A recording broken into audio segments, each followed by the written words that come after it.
Ready to part with your iPhone? In this guide, I'll show you how to wipe your iPhone, whether you're selling, trading, or transferring it.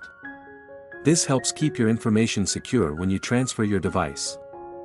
There have been many cases of buying, selling, and exchanging iPhones where the information on the old iPhone is still there without being hidden or deleted by the old user.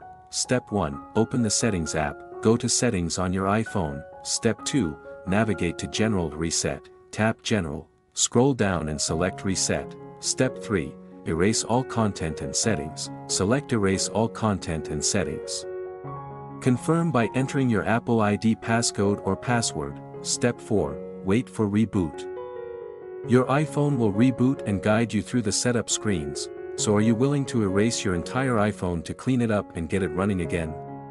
But if you delete information, you need to make sure that the information has been reviewed and is no longer needed, because once you delete this unnecessary information, it will be very difficult to restore it. We hope this information will be useful to you. Thanks for watching and see you soon.